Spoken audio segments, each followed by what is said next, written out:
আপোনালোকে এই কলডিলৰ এই কল ফুলপাহ খাই পাইছেনে? কোনে কোনে খাই পাইছে কমেণ্ট কৰি জনাব হা।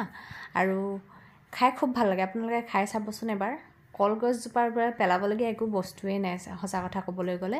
পচলাৰ পৰা আৰম্ভ কৰি কলটোৰ পৰা আৰম্ভ কৰি পাতখিলাও প্ৰয়োজনীয়, আৰু এই কলডিলটো আৰু কলডিলৰ এই ফুলপাহ খাই চাবচোন একবাৰ।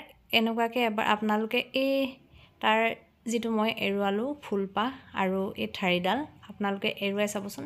এই কলা ঠাৰিডাল আৰু এই সৰু পাহিটো, এইটোৰ প্ৰত্যেকটোৰ পৰা এৰুৱাই এৰুৱাই যাব, আৰু এৰুৱাই পিনে সকলো এৰুৱাই আপোনালোকে ভালদৰে গোটেইবিলাক চফা কৰি ল'ব।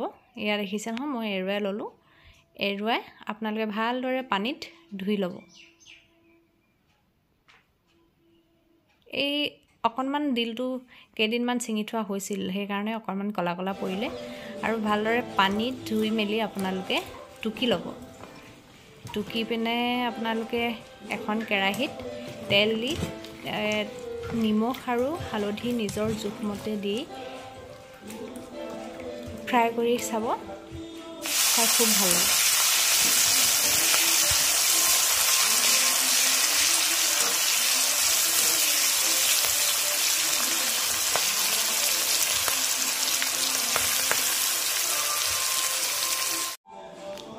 এনেদৰে আপোনালোকে কলডিলৰ ফুলপাহ ফ্ৰাই কৰি খাই চাবচোন, কেনেকুৱা পায় নিশ্চয় জনাব দেই। ময়ো খাই ভাল পাওঁ।